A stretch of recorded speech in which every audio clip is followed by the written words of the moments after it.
The February rain came down cold and steady, turning the forest floor into a slick maze of mud and rotting leaves. Elijah Brooks moved through the dense Georgia pines with the quiet efficiency of a man who had spent years learning to disappear into hostile terrain. His worn leather jacket hung heavy with moisture. His boots made soft sucking sounds with each careful step. Behind him, Shadow kept pace without a sound. The German shepherd's dark coat blended perfectly with the gloom of the overcast afternoon, his intelligent eyes constantly scanning their surroundings. Alert but not anxious, trained but not robotic. This was their ritual, their medicine. 3 times a week, Elijah drove his battered pickup truck to the edge of the Chattahoochee National Forest and walked, sometimes for hours. The wilderness asked nothing of him. No questions about where he had been or what he had done. No pitying looks or awkward thank yous for his service. Just the honest indifference of nature. Shadow had been with him for 4 years now. A gift from the VA therapy program that Elijah had initially resisted. He did not need help. He had insisted. He just needed to be left alone. But the moment those amber eyes met his, something shifted. Shadow was not a pet. He was a battle buddy. A partner who understood silence. Who sensed when the nightmares were coming. Who pressed his solid weight against Elijah's legs when the flashbacks threatened to drag him back to Kandahar. They had walked this particular trail dozens of times before. A looping path that took them deep into the forest, away from the highway noise and the scattered cabins, where retirees and weekenders played at country living. But today something was different. Shadow's ears pricked forward.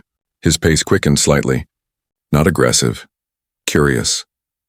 Elijah had learned to read every nuance of the dog's body language. Shadow had found something. They moved off the main trail, following Shadow as he picked his way through a thicket of mountain laurel. The undergrowth grew denser here. Wild and untended, brambles caught at Elijah's jacket. Low branches threatened to take an eye. He pushed through, trusting his partner's instincts. Then the trees opened into a small clearing and Elijah stopped dead. Before him stood the remains of a church, not some quaint historic chapel preserved for tourists. This was a ruin, a skeleton of what had once been a modest country church. The white paint had long ago surrendered to weather and neglect, leaving the wooden boards exposed and gray. The roof had partially collapsed. One wall leaned dangerously inward, as if the building itself were trying to fold in on some terrible secret. The front door hung askew on rusted hinges. Windows gaped like empty eye sockets. Most of the glass had been broken out. What remained was filmed with decades of dirt and moss. A brick chimney still stood at one end, defiant and solid amid the decay. Vines had begun their slow work of reclamation, snaking up the walls and through the broken windows. Shadow moved toward the entrance, his nose working overtime. Then he stopped and looked back at Elijah. That look, the one that said, "Pay attention. This matters." Elijah felt the familiar tightness in his chest, the quickening of his pulse that came before danger. His training whispered warnings about structural integrity, about tetanus and black mold and God knows what animals might have made a den inside. But something else pulled at him. A deeper instinct, the same one that had kept him alive through 2 tours in Afghanistan. He approached slowly, his hand instinctively moving to the utility knife clipped to his belt. Not much of a weapon, but familiar, comforting. The wooden steps leading up to the entrance had rotted through in places. He tested each one carefully before committing his weight. Shadow waited at the threshold, unwilling to enter without his handler. "Good dog," Elijah murmured. He pushed the door wider. It groaned on its hinges. A smell wafted out, damp and earthy. The scent of decay, but not death. Nothing recent anyway, just the slow rot of abandonment. The interior was dim. What little light penetrated the canopy outside struggled to reach through the filthy windows and gaps in the roof. Elijah pulled a small LED flashlight from his pocket. The beam cut through the gloom, revealing a scene of profound desolation. Pews lay scattered and overturned. Many had been torn apart for firewood or simple vandalism. The wooden floorboards were warped and broken in places, revealing the crawl space beneath. At the far end, where an altar would have stood, there was nothing but debris. Broken glass, rotted fabric, the skeletal remains of what might have been a podium. Shadow entered now, moving carefully, his claws clicking softly on the surviving floorboards. He moved with purpose toward the left wall. Elijah followed the flashlight beam dancing ahead of them. Then he saw it. His breath caught in his throat. The wall was covered in writing. Not recent graffiti from bored teenagers. This was old, faded but still legible in places. words painted in what had once been white paint now yellowed and flaking. He moved closer, his heart hammering. The messages became clear. Whites only. No coloreds in God's house, keep the blood pure, and more, so much more. Slurs and threats and proclamations of hatred rendered in neat, careful script. This had not been the work of vandals. This had been official, sanctioned, part of the church's identity. Elijah felt his jaw clench. His hands formed fists at his sides. He had grown up in Alabama. He knew this history, had heard the stories from his grandmother who had lived through Jim Crow, but seeing it like this raw and unfiltered in a place that was supposed to be sacred, it hit different. Shadow whined softly. He had moved to the far corner where the shadows were deepest. Elijah joined him. The dog was focused on something near the floor, a section of boards that looked different from the rest, newer, or at least less rotted. Elijah knelt down. Up close, he could see that several boards had been replaced at some point. The nails were different, less rusted, the wood not quite the same color, even accounting for age and dirt. He worked his fingers under the edge of one board and pulled.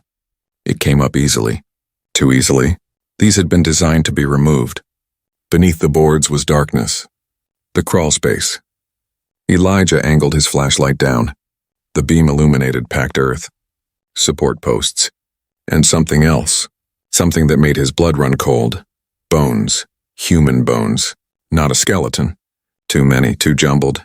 They lay in a heap, partially covered by dirt that had been hastily shoveled over them. Skulls, ribs, long bones, small bones that could only be from children. Elijah lurched backward, his breath coming in short gasps. Shadow pressed against him, steady, anchoring. The dog knew. He always knew when Elijah was spiraling, but this was not a flashback. This was not some nightmare conjured by a damaged mind. This was real. This was here. This was horror that predated his own trauma by decades. He forced himself to breathe, to think. His phone had no signal out here. Too deep in the forest. But he could find his way back to the truck. Could get to a ranger station or a sheriff's office. Could report this. Should report this. But something made him pause. He looked at the walls again. At the hatred painted there. At the bones hidden beneath the floor. This had been covered up, deliberately. Someone had gone to great effort to conceal this atrocity. To let this place rot into obscurity. To let the victims be forgotten. How many people had known? How many had helped? How many were still out there living their lives while these remains lay in darkness beneath a crumbling floor? Elijah pulled out his phone. No signal for a call, but the camera still worked. He began documenting everything. Every slur on the walls. Every angle of the concealed grave. The building's exterior. The surrounding forest. He took over 100 photos. Methodical. Thorough. The way he had been trained to document enemy positions and potential threats. Shadow stayed close. His presence a reminder that Elijah was not alone in this. When he was done, he carefully replaced the floorboards. Not to hide the evidence, but to protect it. To preserve the scene as best he could. Then he and Shadow made their way back outside. The rain had intensified. Fat cold drops that drummed against the leaves and turned the forest into a cathedral of white noise. Elijah stood in the clearing, looking back at the ruined church. His mind was racing. This was bigger than him, bigger than one discovery in one forest. This was history demanding to be acknowledged. Justice deferred but not denied. He thought about the victims. Who had they been? What had their crime been? Simply existing while black in a place that had declared them unwelcome even in death? Had anyone looked for them? Had their families spent decades wondering what happened? Or had the terror been so complete that no one dared to ask? The walk back to his truck took half the time. Elijah moved with purpose now, mission-focused. Shadow matched his pace. When they reached the vehicle, Elijah paused, his hand on the door handle. He looked at his dog. What did we just walk into, boy? Shadow's tail wagged once, slow, serious. They had found something that mattered, and neither of them was the type to walk away.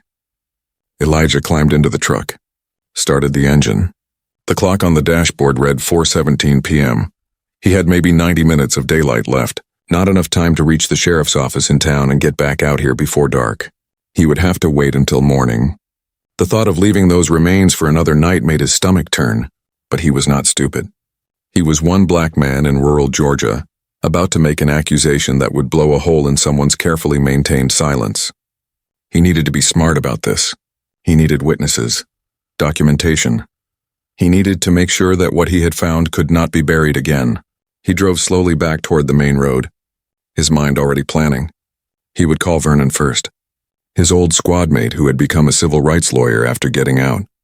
Vernon would know how to handle this, would know which authorities could be trusted and which could not. Then he would reach out to Dr. Sarah Chen, the forensic anthropologist he had met at a veteran symposium 2 years ago. She had given him her card, told him to call if he ever needed anything. He suspected she had meant therapy resources or help navigating the VA, not help excavating a mass grave. But she would understand the importance. She would come. At the junction where the forest road met the paved highway, Elijah pulled over. He sat there for a long moment, engine idling, wipers beating a steady rhythm. Shadow's head rested on the center console, brown eyes watching him, trusting him. Elijah reached over and scratched behind the dog's ears. "We are going to do this right," he said quietly. "For them. For everyone who was forgotten." Shadow's tail thumped against the seat. In the fading light, the forest behind them looked peaceful, almost innocent. But Elijah knew better now. He knew what lay hidden beneath the pretty facade, what secrets were buried under layers of time and deliberate amnesia. He pulled back onto the highway, headed home. Tomorrow everything would change. But tonight he needed to prepare, to build his case, to make sure that when he spoke someone would listen, because history had a way of protecting itself, of silencing the inconvenient truths that threatened comfortable narratives. But Elijah Brooks had spent 7 years in the Army learning that some missions cannot be refused. Some fights are worth everything, and the dead beneath that church floor deserved a voice. He would be that voice, even if it cost him everything. Shadow shifted in the passenger seat, settling in for the drive. Outside, the rain continued to fall, washing the forest clean, or trying to. Some stains Elijah thought grimly run too deep for rain to reach, but sunlight might do the job, and he was going to drag this particular darkness into the brightest light he could find. The morning came gray and cold. Elijah had barely slept. Every time he closed his eyes, he saw those bones, piled like discarded refuse beneath the floorboards of a place that had once claimed to worship a god of love. The hypocrisy burned in his gut like acid. He sat at his kitchen table, nursing his 3rd cup of black coffee. His phone lay before him, the screen showing the dozens of photos he had taken yesterday. Evidence of an atrocity that some people had worked very hard to erase from history. Shadow lay at his feet. The dog had been restless too, picking up on Elijah's tension the way he always did, that uncanny ability to sense when the nightmares were close, when the memories threatened to drag his handler back into the darkness. But this darkness was different. This was not about Elijah's trauma. This was about justice deferred, about voices silenced, about a debt that America owed to its own dead. At 7:30, Elijah made his first call. Vernon picked up on the second ring, his voice still rough with sleep. "This better be good, Brooks. I was up until 2 working on a housing discrimination case." "It is not good," Elijah said quietly. "It is the opposite of good. But you need to hear it." He laid out everything. The church, the walls, the bones. Vernon listened without interrupting. Elijah could hear him moving. The sound of a coffee maker, the scratch of pen on paper. When Elijah finished, there was a long silence. "Jesus," Vernon breathed finally. "Jesus Christ, Elijah, do you understand what you just walked into?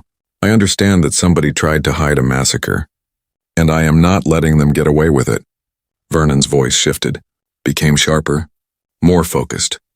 This was the tone he used in courtrooms. "Okay, first thing, you do not, and I mean do not go to the local sheriff. Not yet. You are talking about rural Georgia.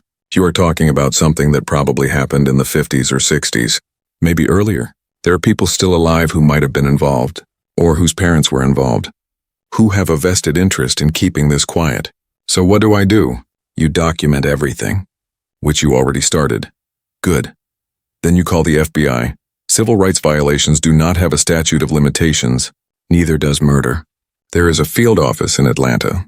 Ask for the Civil Rights Division. But Elijah, there is something else you need to prepare for. What pushback, denial, people calling you a troublemaker, questioning your mental state. They will use your PTSD against you. Will say you are unstable, that you are imagining things or exaggerating. They will try to discredit you before they ever look at the evidence. Elijah felt his jaw tighten. Let them try. Vernon's voice softened. I know you, brother. I know you do not back down. But I also know what this kind of fight costs. Make sure you are ready for it. Make sure you have support. Because once you make this public, there is no going back. I am ready, then do it. And Elijah, call me every step of the way. You are not alone in this. After they hung up, Elijah made his second call. Dr. Sarah Chen answered on the fourth ring, her voice bright and professional. This is Dr. Chen. Dr. Chen, this is Elijah Brooks. We met at the Veterans Symposium in Atlanta 2 years ago. You gave me your card. There was a pause. Then recognition. Elijah, yes, of course. The Marine who asked about battlefield burial practices. How are you? I need your help. I found something in the woods. Something that needs a forensic anthropologist. He explained again. More clinical this time. Dr. Chen asked sharp questions. How many remains? What was the condition of the site? Had he disturbed anything? When he mentioned the writing on the walls, her intake of breath was audible. I can be there tomorrow, she said. Where exactly are we talking about? Elijah gave her the coordinates. The name of the nearest town. She was silent for a moment, processing. That is Dawson County, she said finally, her voice careful. You know the history there? I am learning. There was a massacre in 1946. In a town called Wrightsville, about 40 miles from where you are. A black church was burned. 17 people died, men, women, children. The official story was that it was an accident, a faulty stove. But everyone knew the truth. The Klan did it. No one was ever prosecuted. Elijah felt something cold settle in his chest. You think this might be connected? I think, she said slowly, that you may have found what is left of people who were disappeared, cleaned up, erased from the record. There were rumors for years that the official death toll was wrong, that more people had been taken that night. But there were no bodies, no evidence, until maybe now. She paused. Elijah, this is going to be big. National news big. Are you ready for that? I did not ask for this. I know, but you found it, and now you have a choice. You can walk away. Let someone else deal with it. Or you can see it through. Elijah looked down at Shadow. The dog's eyes met his. Steady, trusting. I am seeing it through. Then I will be there tomorrow afternoon. And Elijah, you did the right thing. Calling me. Calling Vernon. Building a team. You cannot do this alone. I am beginning to understand that. After the call ended, Elijah sat in the quiet of his kitchen. The weight of what he was about to do settling onto his shoulders like a familiar ruck. Heavy but necessary. He thought about the men he had served with. The ones who had not made it home. How their families had at least gotten bodies to bury. Flags to fold. Some measure of acknowledgement that their sacrifice mattered. The people under that church floor had gotten none of that. Had been thrown into a hole like trash and sealed away. Forgotten. Elijah would not let them stay forgotten. At 10 a.m. he called the FBI field office in Atlanta. It took 3 transfers and 20 minutes of hold music before he reached someone in the Civil Rights Division. Special Agent Marcus Webb. His voice was professional but not cold. How can I help you? Elijah took a deep breath and told the story for the 3rd time that morning. Agent Webb did not interrupt, did not scoff or dismiss. When Elijah finished, the agent asked for the photos to be sent to a secure email address. Then he asked for Elijah's service record. Your DD-214, can you send that as well? Why? Because Webb said, frankly, we get a lot of calls. Some legitimate, some not. Your military service tells me you know how to observe and document, that you are not prone to exaggeration. It gives your claim credibility. Elijah sent the documents. Webb told him to expect a call back within 2 hours. It actually took 90 minutes. Mr. Brooks, this is Agent Webb again. I have reviewed your photos and consulted with my supervisor. We are taking this seriously. I will be driving up to your location this afternoon with a forensic team. Can you meet us at the site at 1600 hours? Yes, one more thing, Mr. Brooks. Have you told anyone else about this? A civil rights lawyer.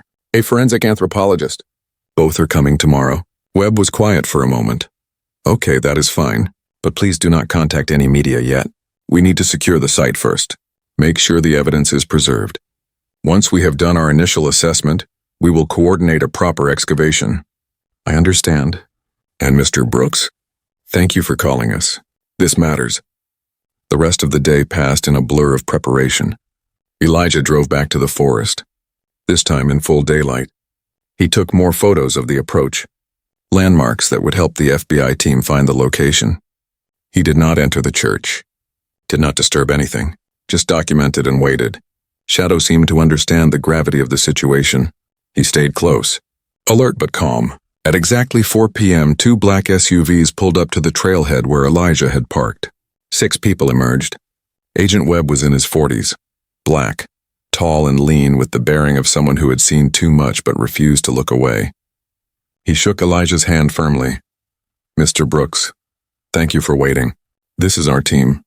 He introduced a forensic photographer, 2 evidence technicians, a forensic anthropologist from the Bureau, and another agent, Special Agent Lisa Torres. Torres was Latina, short and compact with sharp eyes that missed nothing. She nodded at Elijah. "How far to the site?" "About a mile and a half. The trail is not too bad, but the last part is rough. We are ready." They moved as a unit, professional, efficient. Elijah led the way, Shadow beside him. When they reached the clearing, Agent Webb stopped. He stared at the ruined church, his jaw working. "You can feel it," he said quietly. "The weight of what happened here." Elijah nodded. They entered the building. The team spread out immediately. The photographer began documenting everything. The evidence techs took samples of the paint on the walls. Agent Torres stood reading the messages, her face carved from stone. Webb knelt by the floorboards Elijah had lifted yesterday. He looked up at the forensic anthropologist. "Dr. Kim, what do you think?" Dr. Kim was a small Korean woman in her 50s. She moved with quiet competence, kneeling beside Webb and shining a high-powered light into the crawl space. She was silent for a long moment. Then she looked at Elijah. "You said you did not disturb the remains?" "I lifted the boards, looked, put them back. Nothing else." She nodded. "Good. This is a primary burial site. Multiple individuals. I can see at least 3 skulls from here, but there are likely more. The disarticulation and commingling suggest they were placed here hastily, without care." Her voice was clinical, but Elijah could hear the anger underneath. "This was not a cemetery. This was a dumping ground." "How long to excavate?" Webb asked. "Properly. 2 weeks minimum. We need to document everything. Map the positions. Try to determine how many individuals we are dealing with. Look for any artifacts that might help with identification. We will need more personnel." Webb pulled out his phone. "I will make it happen." As the team worked, Elijah stood outside with Agent Torres. She had stepped out for air. Her face looked drawn. "How long have you been with the Bureau?" Elijah asked. 12 years, 6 in civil rights." She glanced at him. "You ever wonder why some of us choose this work? Why we spend our careers digging into the ugliest parts of American history? Because someone has to?" She smiled tightly. "That is part of it. But it is also because we know what it is like to be erased, to have our histories minimized or ignored. My grandparents were farm workers in California, braceros. They were treated like they were disposable, like their lives did not matter. I do this work so that people like them do not get forgotten." Elijah understood. That was why he had not walked away. Could not walk away. An hour later, the team emerged. Webb's face was grim. "We are going to set up a perimeter tonight. Keep the site secure. Tomorrow we start a full excavation. Dr. Kim estimates we are looking at least 15 individuals, possibly more." Elijah felt his stomach turn. 15 people disappeared, buried like animals under a church that preached supremacy and hate. "Who were they?" Torres asked. "Does anyone know?" "Not yet," Webb said. "But we are going to find out. We are going to identify every single person down there, and then we are going to find out who put them there." Before they left, Webb pulled Elijah aside. "You did good work here. A lot of people would have walked away, would have decided it was not their problem. I could not." Webb nodded. "I know. I can see it in you. You are a man who finishes what he starts. But I need you to understand something. Once this goes public, your life is going to change. You are going to be in the spotlight. People are going to dig into your past, your service record, your medical history. They are going to try to find anything they can use to discredit you. I can handle it, maybe. But what about your family? Your community? Are they ready for what is coming?" Elijah thought about his grandmother, 92 years old and still sharp as a tack. She had lived through Jim Crow, through the civil rights movement, through decades of seeing her people fight for dignity and recognition. She would understand. She would be proud. My family will be fine. Webb handed him a card. This has my direct number. You call me anytime, day or night. If anyone threatens you, if anyone tries to intimidate you, you call me immediately. You think that might happen? I think that there are people in this county who have kept this secret for 70+ years. I think some of them are still alive, still powerful, and I think they are going to be very unhappy when this comes out. Elijah took the card. I am not easy to intimidate. I believe you. But be careful anyway. These people are not like the Taliban. They do not wear uniforms. They hide behind respectability, behind badges and positions of authority. They are harder to fight because you cannot always see them coming. I will watch my back. Elijah drove home as darkness fell. Shadow rode shotgun, silent and steady. When they pulled into the driveway of Elijah's small rental house, the porch light was on. And sitting on his steps was a man Elijah had never seen before. He was white, late 60s, wearing an expensive-looking overcoat and polished shoes that had no business in this neighborhood. He stood as Elijah approached. Mr. Brooks, who is asking? The man smiled. It did not reach his eyes. My name is Harold Pritchard. I am an attorney here in town. I represent several prominent families and businesses. I heard through the grapevine that you made an interesting discovery today. News travels fast. Mr. Pritchard's smile faded. In a small town, yes it does, particularly when FBI vehicles start showing up. People notice. People talk. He stepped closer. Elijah stood his ground. Shadow moved to his side. A low rumble building in the dog's chest. Mr. Brooks, I want you to understand that I am here as a friend. To offer some advice. I did not ask for your advice, nevertheless.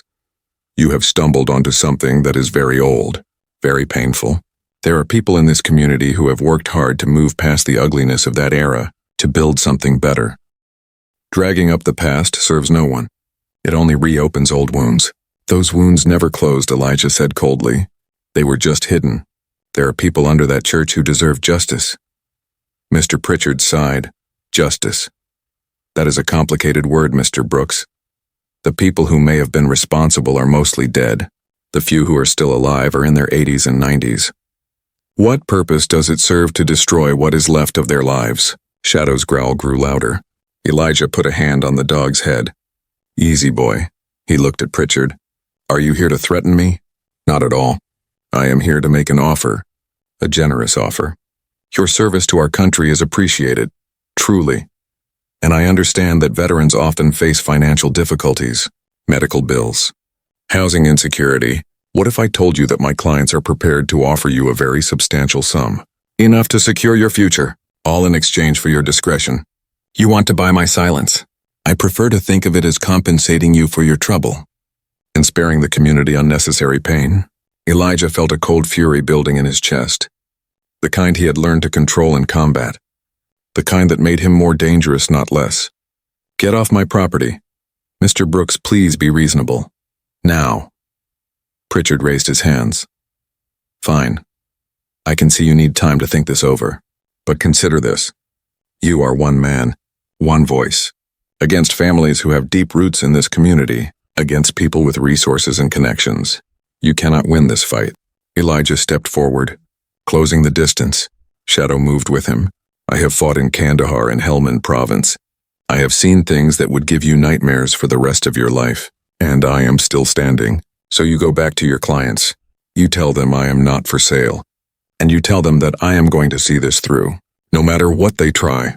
Pritchard's facade cracked. The friendly mask slipped. You are making a mistake. The only mistake was whoever buried those people and thought they would stay buried forever. Pritchard turned and walked to a luxury sedan parked down the street. Before he got in, he looked back. You have been warned, Mr. Brooks. What happens next is on you. He drove away. Elijah stood in his driveway, his heart pounding. Shadow pressed against his leg, anchoring him. Inside the house, Elijah locked the door, checked the windows, old habits from deployment, securing the perimeter, making sure he could not be surprised. He fed Shadow, made himself a sandwich he did not taste, sat at his table with his phone. He texted Vernon, Had a visitor tonight. Lawyer named Harold Pritchard. Tried to buy my silence. Vernon's response was immediate. Do not engage with him. Document everything. I'm looking him up now. 5 minutes later, Vernon called. Elijah. Harold Pritchard is not just some small-town lawyer. He is connected. His firm represents half the old money families in North Georgia, including the Dawson family. Who are the Dawsons? Vernon's voice was grim. They owned the church. Back in the 40s. They donated the land it was built on, and Thomas Dawson Sr. was the county sheriff when the Wrightsville Massacre happened.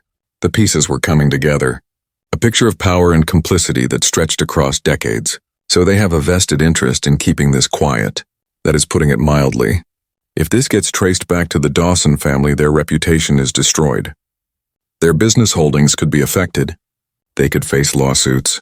They have every reason to want you to disappear. Elijah felt his jaw tighten. I am not going anywhere, I know. But you need to be smart. Vary your routine. Watch for anyone following you. Keep Shadow with you at all times. And Elijah, get a gun. I have one. Get another. And make sure people know you are armed and trained. Sometimes the best defense is making yourself too much trouble to mess with. After the call, Elijah sat in the dark of his living room. Shadow's head rested on his knee. The dog sensed his tension. Tomorrow Dr. Chen would arrive. The excavation would begin in earnest, and the truth would start to emerge. But tonight Elijah was alone with the weight of what he had set in motion. He thought about the men he had served with, the ones who had taught him that some fights were worth dying for. That standing up for what was right mattered more than staying safe. He was not looking for a fight, but he was not running from one either. Outside, the wind picked up, rattling the windows. Somewhere in the darkness, Harold Pritchard was making phone calls, reporting back to clients who had spent generations burying the truth.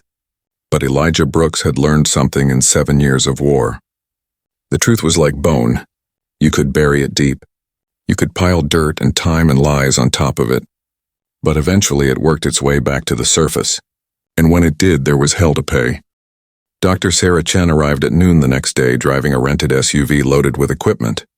She was a small woman in her early 50s with silver-streaked black hair pulled back in a practical bun, wire-rimmed glasses, cargo pants, and hiking boots. She moved with the efficiency of someone who had spent decades working in challenging conditions. Elijah met her at the trailhead, Shadow at his side as always. Dr. Chen approached the dog first, kneeling to his level and extending a hand for him to sniff. Beautiful animal, she said. German Shepherd? Yes, ma'am. He is a good partner. She stood, her eyes meeting Elijah's. I have been reading about the Wrightsville Massacre, about the history of this area. What you found is not just a crime scene. It is a historical inflection point. If we can prove these remains are connected to that event, it changes the entire narrative, makes it impossible to deny what happened. That is what I am hoping for. They are already trying to shut this down. She nodded. I got 3 calls yesterday. 2 from local officials suggesting I reconsider making the trip. 1 from a colleague warning me that getting involved in something this politically sensitive could damage my career. Why did you come anyway?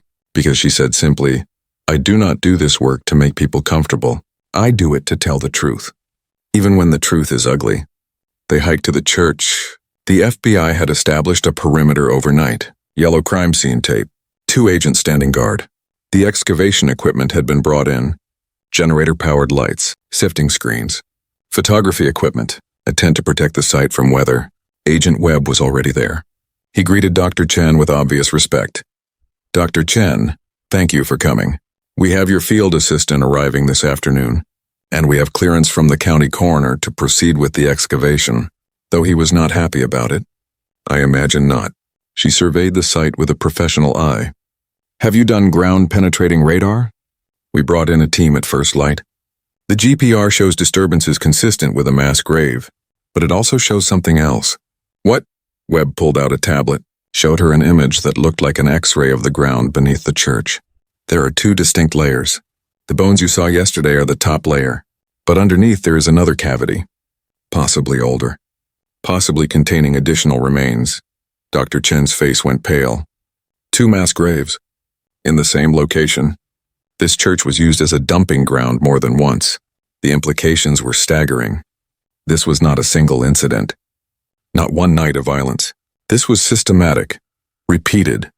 A place where people were brought to be erased from history. How many? Elijah asked, his voice tight.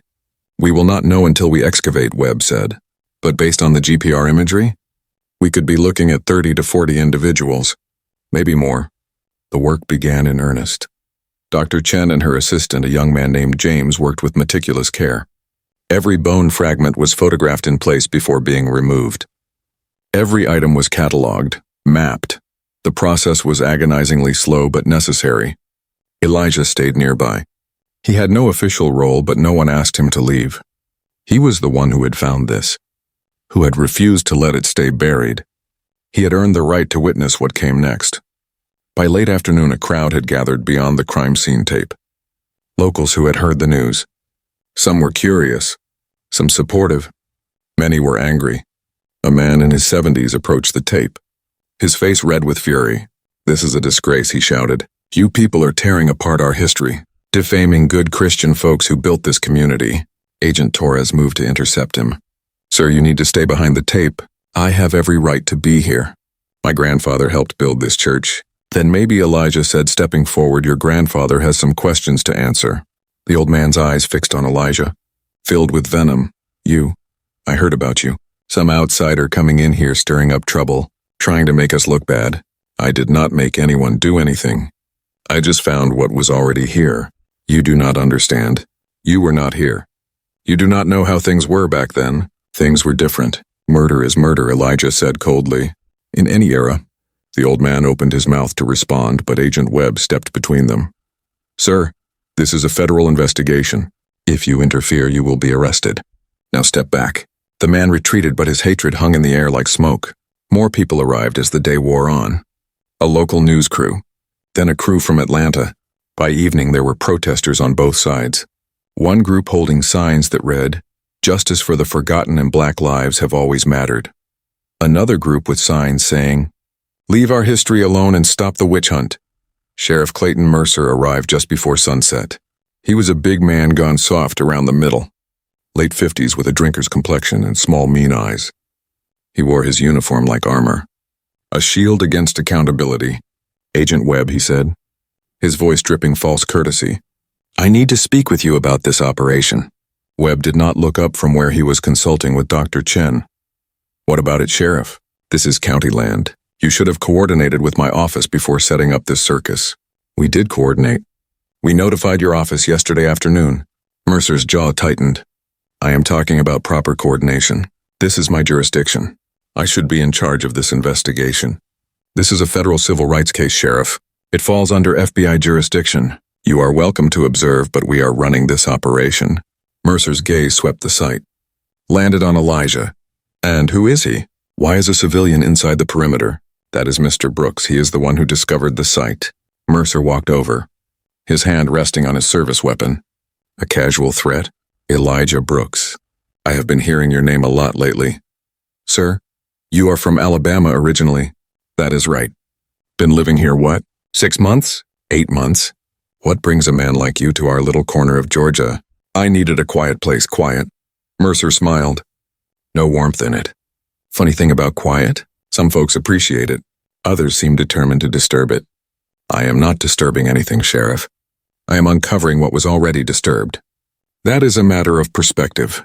See, I have been getting calls from concerned citizens, people worried about outsiders coming in and making accusations, damaging reputations of good families, families who have been part of this community for generations.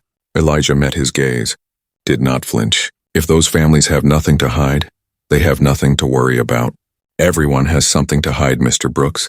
The question is whether it is worth digging up, whether the cost of dragging up the past is worth the damage it does to the present.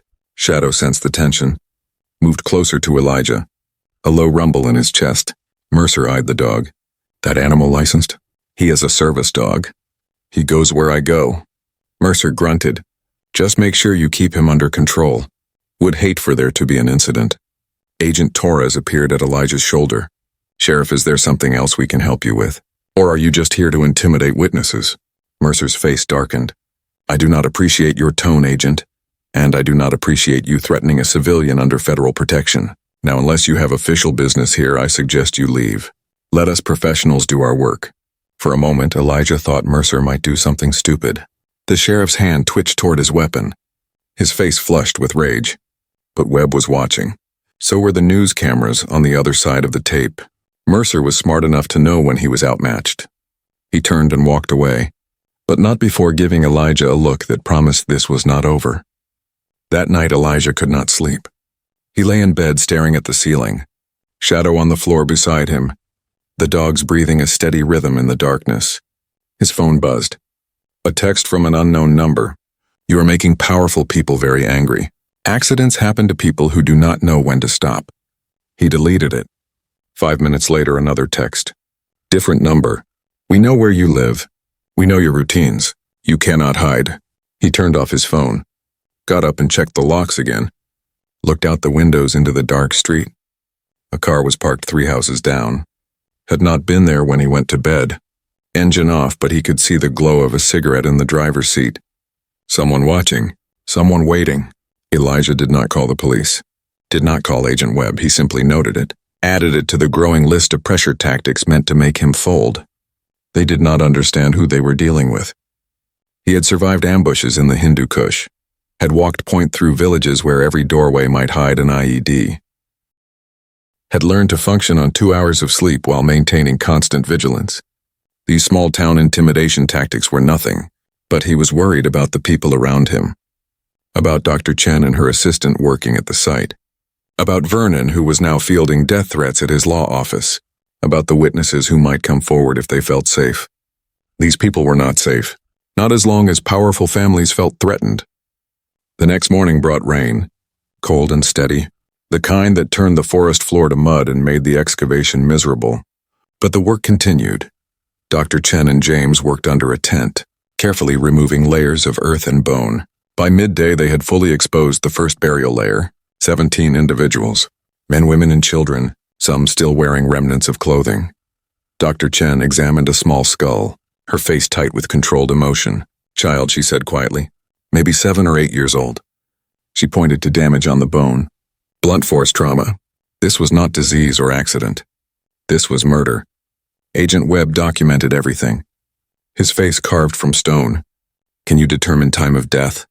"Based on the level of decomposition and the condition of the clothing, I would estimate late 1940s, possibly 1946. The same year as the Wrightsville Massacre. It fits the timeline." As they worked deeper, they found artifacts.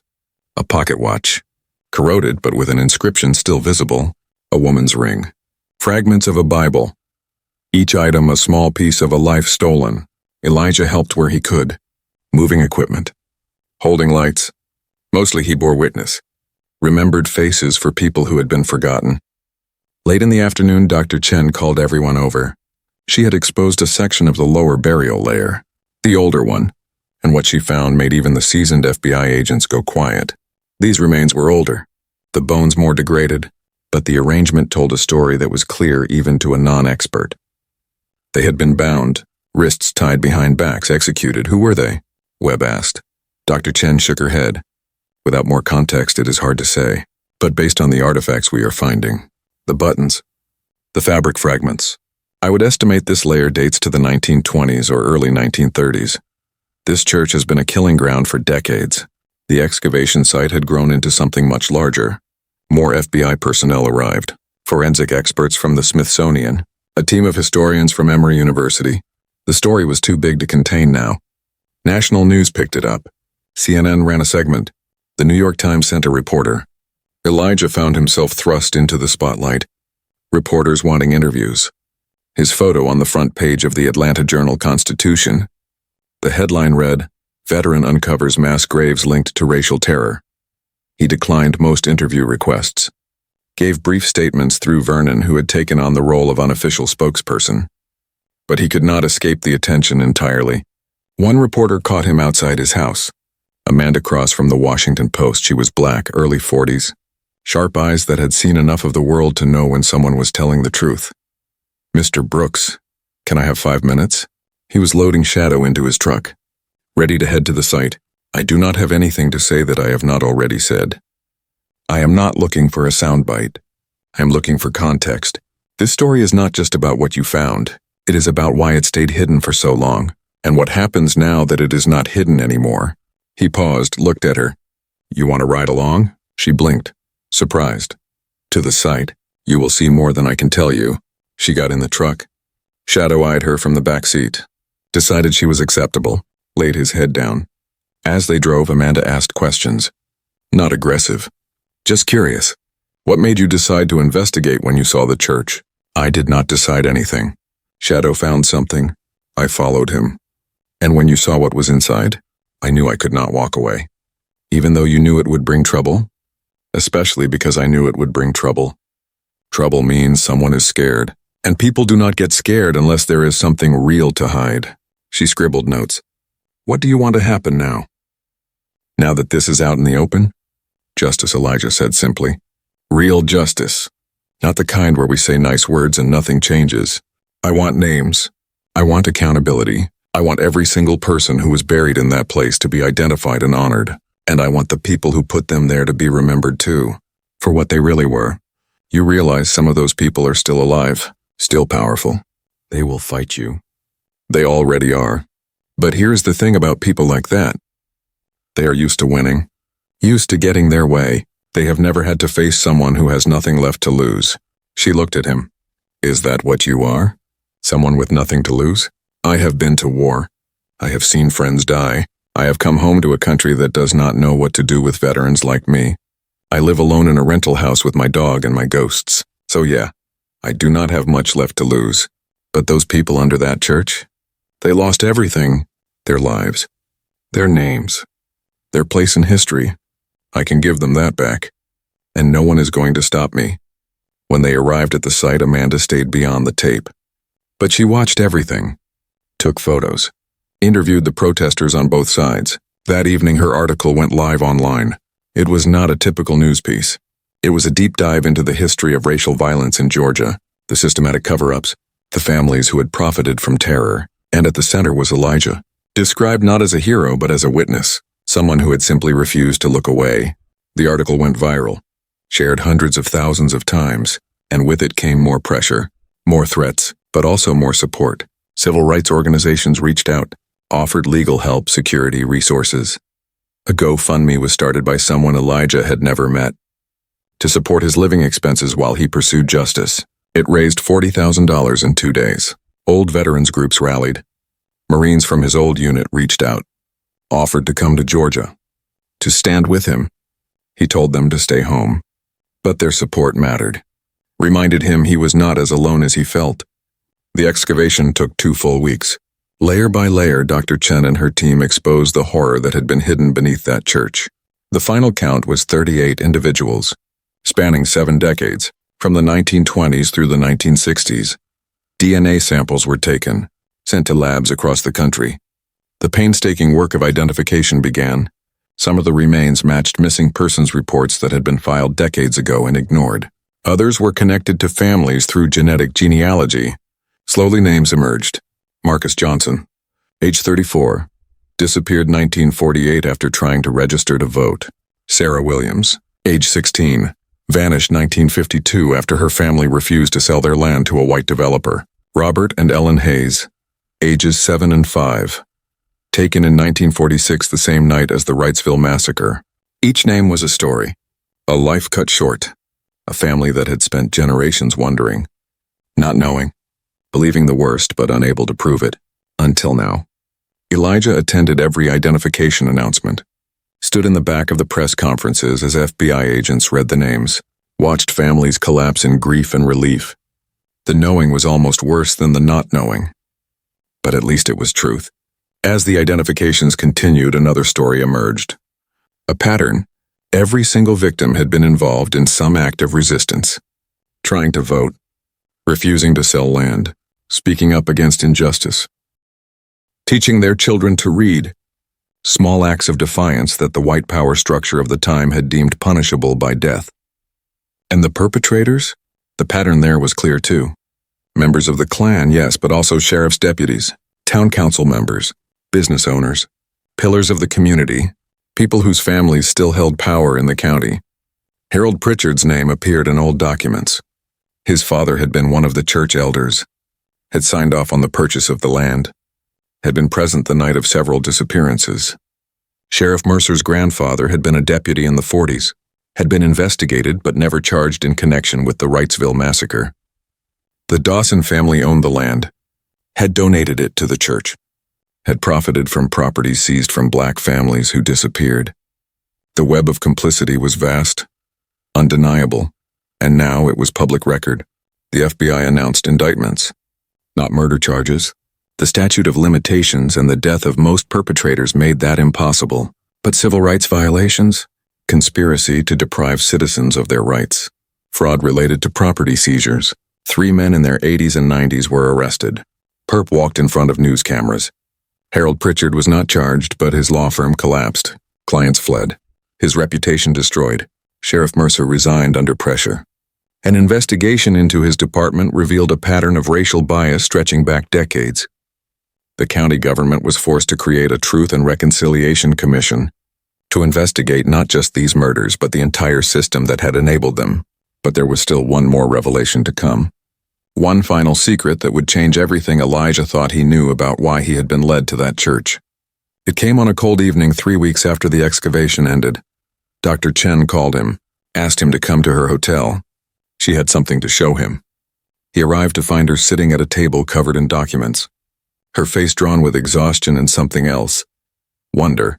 Elijah, I need to show you something. She pulled out a file. Inside was a photograph. Old, faded, but clear enough. It showed a group of soldiers, World War II era, standing in front of a church.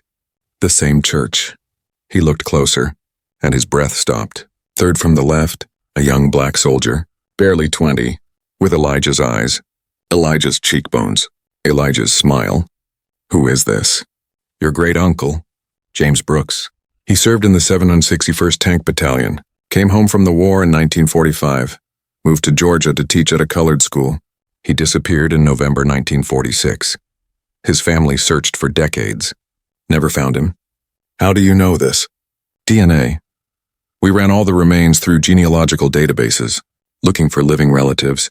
Your DNA was in the system from your military service. You matched to one of the victims. Elijah sat down heavily. His great-uncle. The family had stories about James, the brilliant one. The one who came home from saving Europe and tried to make a difference at home. The one who vanished without a trace. And the dog led me right to him. Dr. Chen's eyes were wet. Shadow did not lead you to a random church, Elijah. He led you home. The revelation hung in the air between them like something physical. Elijah stared at the photograph of James Brooks, his great-uncle, a man he had heard about in whispered family stories. The brilliant one, the brave one, the one who came home from war and simply disappeared. Now he knew why.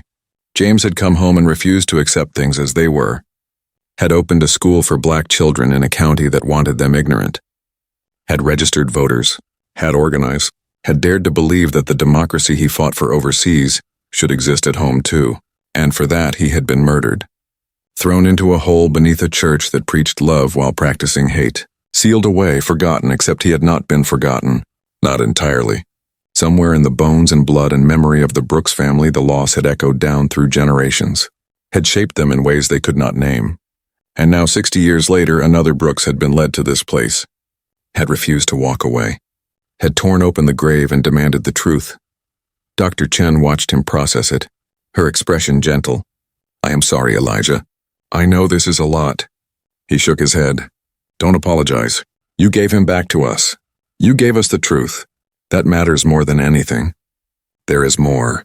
She pulled out another document, a diary we found in the archives at Emory. It belonged to a white woman named Elizabeth Carver. She was a teacher at the school where James worked. She witnessed his arrest. She wrote down everything. Elijah took the photocopied pages. The handwriting was old-fashioned, careful. The words burned into his mind as he read. November 14th, 1946, they came for James tonight. Sheriff's deputies and men in white hoods. They dragged him from his room at the boarding house.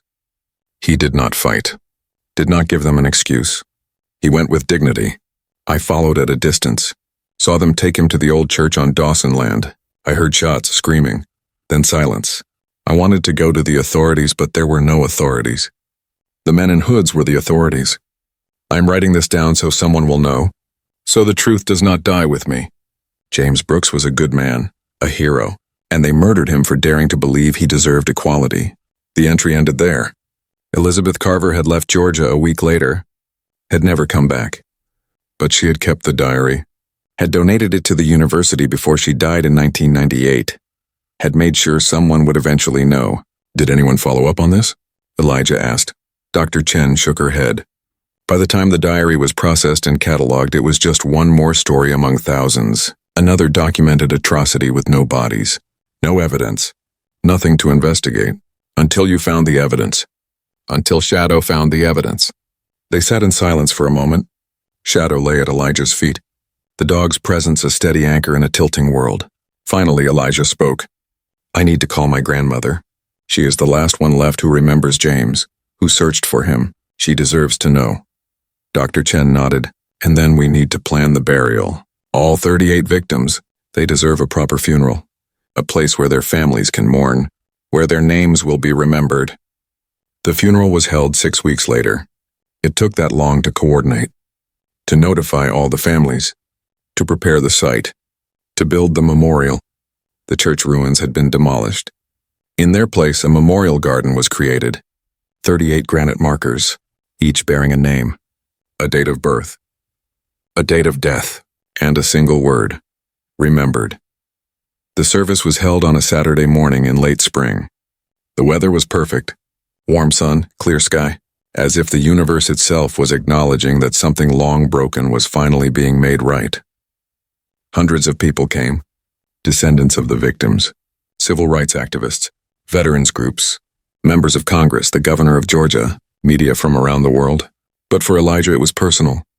His grandmother sat in the front row, 93 years old, wearing her Sunday best. She had been 7 years old when her older brother James left for the war, had worshipped him, had written him letters, had waited by the mailbox for his responses. And then he came home, and then he was gone. For 86 years she had carried that wound. The not knowing, the hoping against hope that maybe he was alive somewhere, that maybe he would come home.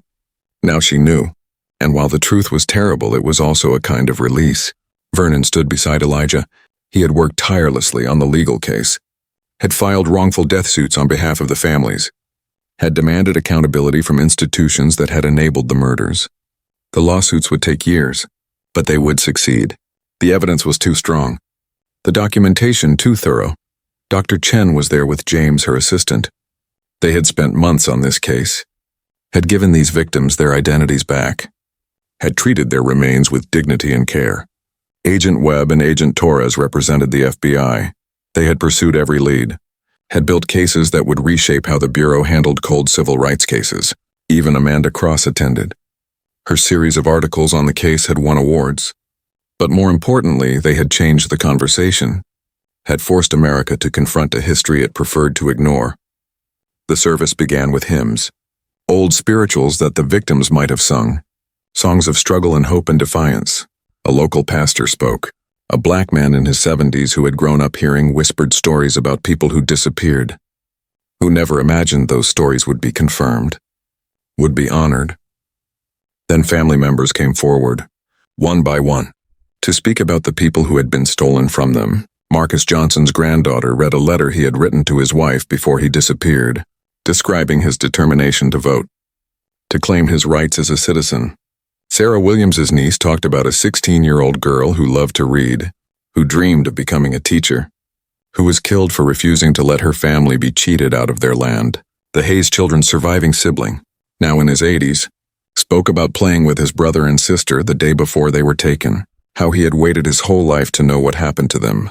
The stories went on. 38 lives, 38 futures stolen, 38 families broken. When it was Elijah's turn to speak, he walked to the podium, Shadow at his side. The dog had earned the right to be there, had earned the right to be recognized for what he had done. He looked out at the crowd, at the cameras, at his grandmother in the front row, and he spoke. I did not know James Brooks. He died 20 years before I was born, but I grew up with his absence. My grandmother rarely spoke about him. The loss was too deep. too painful.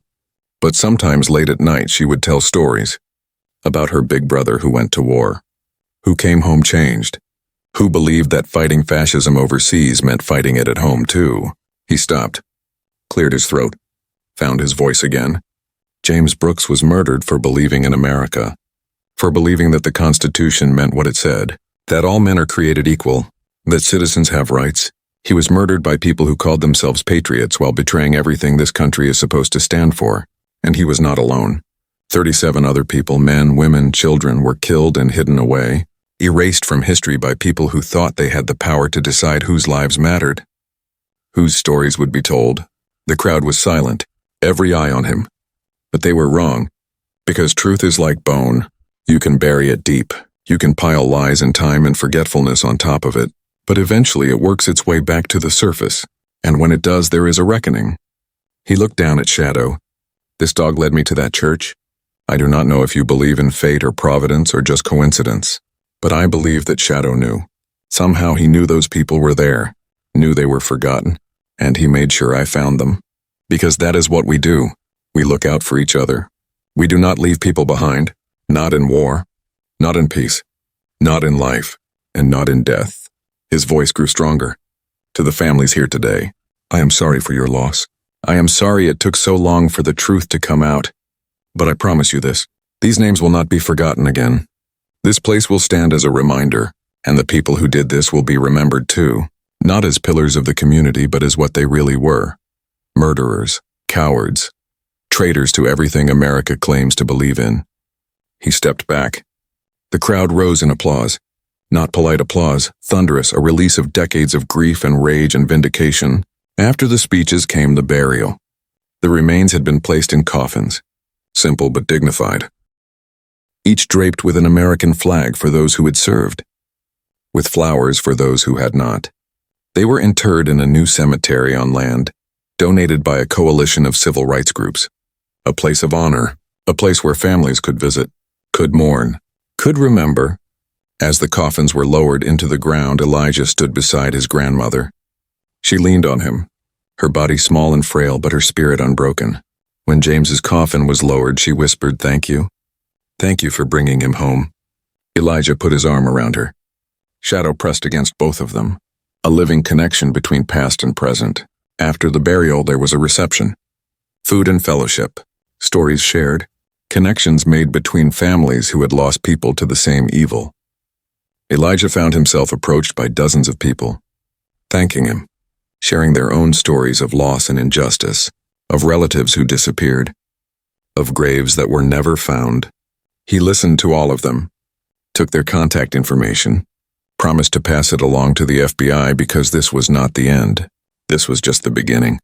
Across the South there were dozens, maybe hundreds of sites like the church, places where the dead had been hidden, where history had been rewritten, where truth had been buried. And now there was a roadmap for finding them. A process, a commitment from federal authorities to investigate, to excavate, to identify, to honor. As the sun began to set, Elijah walked back to the memorial garden. The crowd had thinned. Most people had left, but a few remained, sitting quietly among the markers, bearing witness. He found a spot beside James's marker. Shadow lay down beside him. They sat in comfortable silence, the kind that comes from shared experience, from trust built through hardship. Vernon appeared, sat on Elijah's other side. "Hell of a day, brother. Hell of a day. They did good work here. The legal cases are solid. We are going to win." Elijah nodded. "But winning the cases is just part of it. The real victory is this." He gestured to the markers, the names, the acknowledgement, the refusal to let them stay forgotten. Vernon was quiet for a moment. "You know you changed something, right? Not just here, everywhere. The way the FBI handles these cases now, the way historians approach this period, the conversation about racial terror and accountability. You moved the needle. I just found a church. You did a lot more than that, and you know it maybe, but I didn't do it alone." He scratched behind Shadow's ears. "This guy did the hard part." Vernon smiled. "Best partner you ever had?" After a moment, Elijah smiled too. "Yeah, best partner I ever had." As darkness fell, Elijah and Shadow walked back to his truck. The parking area was nearly empty now. Just a few vehicles left. He was loading Shadow into the back seat when he heard footsteps. Turned to see Sheriff Mercer's replacement, Sheriff Angela Reeves. She was a black woman in her 40s, the first black sheriff in the county's history. Her appointment had been part of the sweeping changes that followed the investigation. Mr. Brooks, I wanted to thank you for what you did. You didn't have to. This wasn't your fight, but you fought it anyway. He shrugged. It became my fight the moment I found those bones. I couldn't walk away. Most people would have. She extended her hand. He shook it. Her grip was firm. If you ever need anything, she said, you call me directly. This county is changing, but change is hard. There are people who are not happy about what happened. Who blame you for shaking things up? I know, I get the threats. She looked him in the eye. I am not talking about anonymous threats. I am talking about people with resources, people who are patient, who hold grudges. You need to be careful. He appreciated the warning, but he had been careful for months now, had varied his routines, had installed security cameras, had kept Shadow with him at all times. He was not easy to surprise. Still, he nodded. I will be careful. And Sheriff, thank you for the warning. After she left, he sat in his truck, Shadow in the passenger seat, looking back at the memorial garden. The markers were barely visible in the darkness, but he knew they were there, knew the names, knew the stories. In the months that followed, life settled into a new rhythm. Elijah testified at trials, gave interviews, worked with historians documenting the case. He became an advocate for excavating other sites, for identifying other victims, for pursuing justice no matter how old the crime. Vernon's lawsuit succeeded beyond anyone's expectations. Millions of dollars in settlements, money that went to descendants, to education funds, to memorials. The Dawson family lost everything. Their businesses, their reputation, their place in society. Harold Pritchard died of a heart attack 6 months after the excavation. Some said it was stress. Others said it was guilt. Elijah thought it was probably both. But not everyone involved faced consequences. Some were too old, too sick, too connected. They died in their beds surrounded by family, never acknowledged what they had done, never asked for forgiveness. It was not perfect justice, but it was something. More importantly, it changed the culture. Schools in Georgia now taught about the massacre, about the victims, about the systems that enabled racial terror. A new generation learned the truth, learned that silence is complicity, that looking away is a choice. For Elijah personally, the impact was profound. He had come to Georgia looking for peace, for isolation, for a place to hide from his demons. Instead, he had found purpose. He had found connection. He had found that the best way to heal his own wounds was to help heal wounds that ran much deeper. His nightmares became less frequent, the flashbacks less severe. Shadow still pressed against him on bad nights, still sensed when the darkness was closing in. But those nights were rarer now. 1 year after the discovery, Elijah received a letter.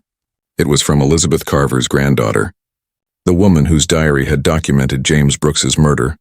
Dear Mr. Brooks, I wanted you to know how much your work means to our family. My grandmother carried the guilt of what she witnessed for 50 years. She felt like a coward for not doing more, for not speaking up, for leaving Georgia and trying to forget, but she could not forget. She wrote down what she saw, donated her diary, made sure that someday someone would know. You honored that. You made sure her witness mattered. You gave those victims justice, and in doing so you gave my grandmother peace. Even though she did not live to see it, I believe she knows. I believe she is grateful. Thank you. The letter sat on Elijah's kitchen table for days. He read it over and over, thinking about the weight that people carry, the choices they make in moments of crisis, the ways that guilt and shame can haunt a life. Elizabeth Carver had witnessed evil and written it down. That took courage. More courage than running away. More courage than pretending not to see. She had done what she could with the tools she had planted a seed that took decades to grow. But eventually it grew. Eventually it bore fruit. That mattered. On the anniversary of the discovery, there was a memorial service. Smaller than the burial, more intimate. Just families and close friends. Elijah attended with his grandmother. She moved slower now, but her mind was still sharp. They stood together at James's marker. She placed flowers, touched the granite, whispered words that Elijah could not hear. After a while, she looked up at him, her eyes wet, but not sad. He would be proud of you, she said. My brother. He would be so proud.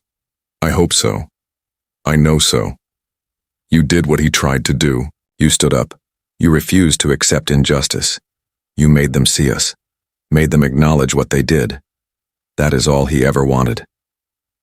Elijah put his arm around her. Shadow leaned against both of them.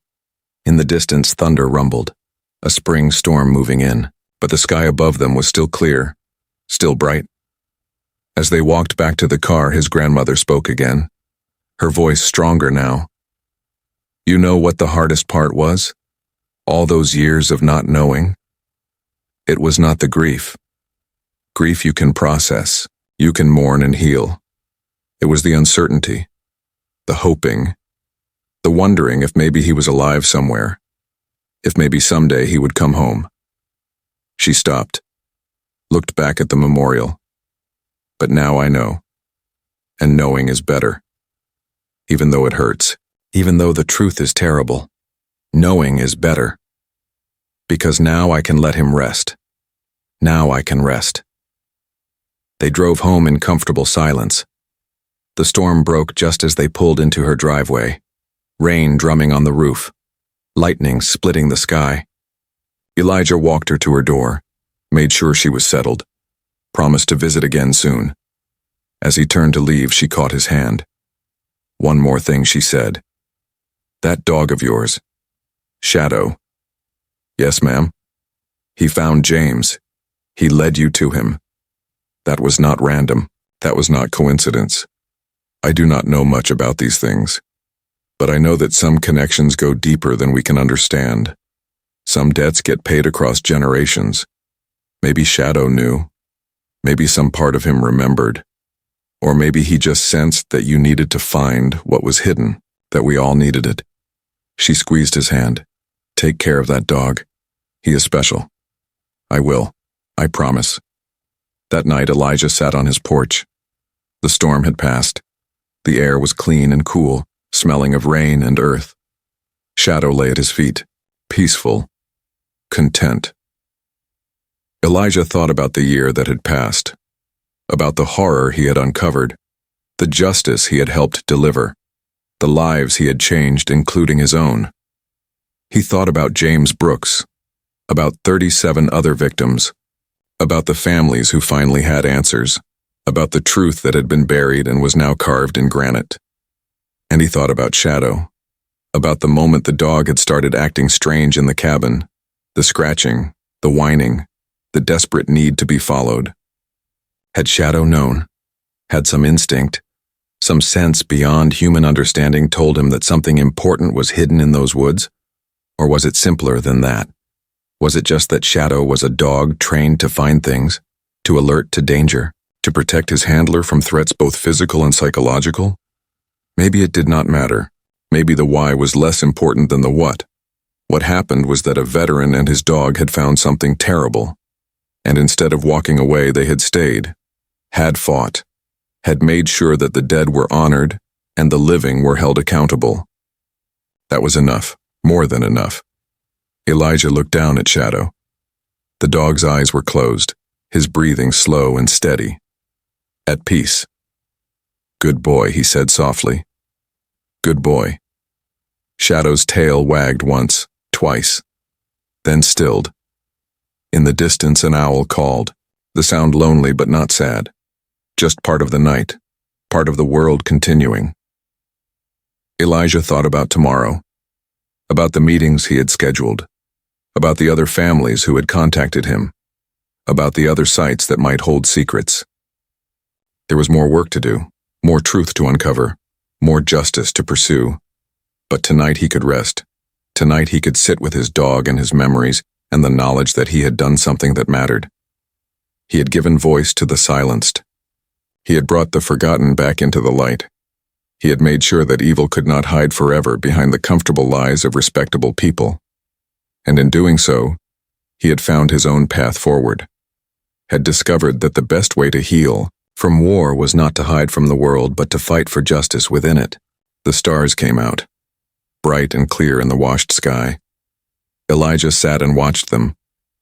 Shadow at his feet. 2 veterans. 2 survivors. 2 souls who had found each other when they both needed it most.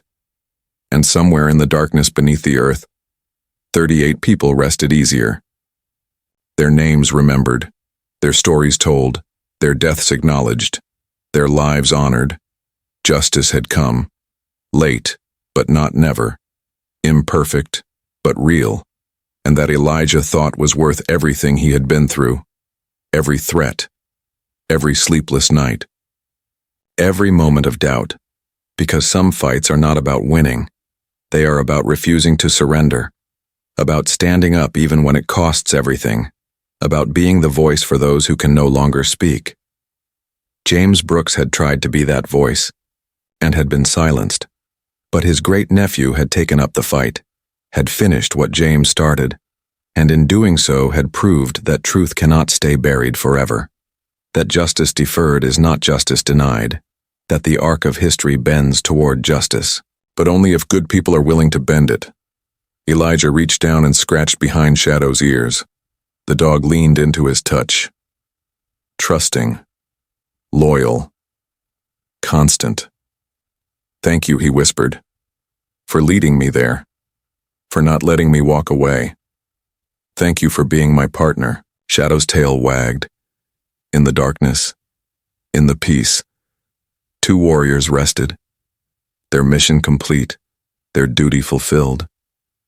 And somewhere in the night the spirits of 38 souls looked on, grateful, at peace, finally remembered, finally home.